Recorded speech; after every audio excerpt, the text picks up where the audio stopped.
This is DKC Realty. Thank you so much for joining us. Hope you're having an excellent, wonderful day. This is episode 11 in the How to Sell a Home series.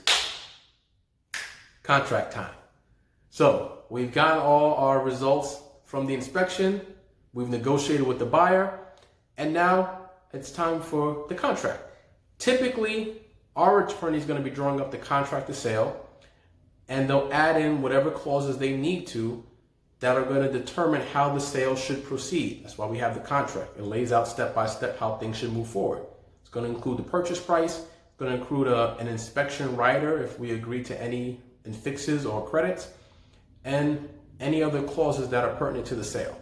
So they include all that. They'll send it to the buyer's attorney. Typically, the attorneys will talk to each other. Hey, we got to include this. Hey, we got to scratch that. They'll do their editing.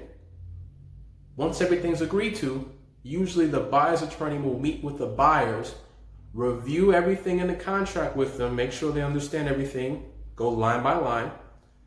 The buyers will sign the contract, sign any additional disclosures or riders that are part of the deal, and then they'll give their attorney their down payment check. Now, their attorney is going to take their down payment check and that signed contract, send it to our attorney. Our attorney should now be contacting you, so you can sit down and meet, explain everything in the contract to you line by line, so there's no confusion. They're interpreting it because this is attorney talk. We might not all be familiar with it. I know I'm sometimes not. So you want them to break down everything to you so you understand it. I can't stress enough. If you have any questions regarding your sale at this point, ask. Stress it again. Ask. Make sure your attorney answers them to your satisfaction. You feel comfortable moving forward, because once we sign that contract and send it back to the buyer, that's an executed contract. Both sides are binded to the terms of that deal moving forward. You've asked all your questions, gotten great answers to all of them. You're going to be signing the contract. You do not get the down payment check. That stays with your attorney. They put it in what's called an escrow account. It's not like a regular bank account. They just can't pull out of it whenever they like. That money is basically on hold, as I like to call it, for the time that we actually get to closing. So at the closing, that money gets applied to the purchase price, the buyer gets a credit, and the mortgage is reduced by the amount of their down payment.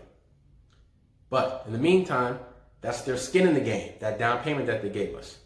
So we want to make sure that they don't voluntarily walk away from the deal or do anything else that might sabotage it, so to speak. We want them to move forward just like we want to move forward. Okay?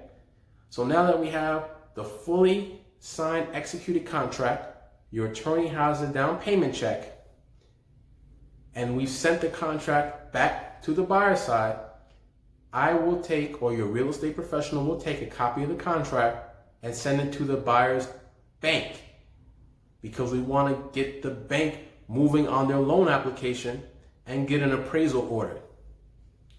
So, if you like this video, I got another video that I think you'll really enjoy. It's popping up right now. Hashtag jsbxhomes. You can follow us across the socials. Subscribe to this channel. 3 videos every week. And of course, next week, episode 12, How to Sell a Home series, we're going to be talking a little bit about the buyer's loan application and a lot of bit about the appraisal, because that's what we want to prepare for. All right. Thank you so much. Hope you still have an excellent, wonderful day, and I look forward to talking to you soon.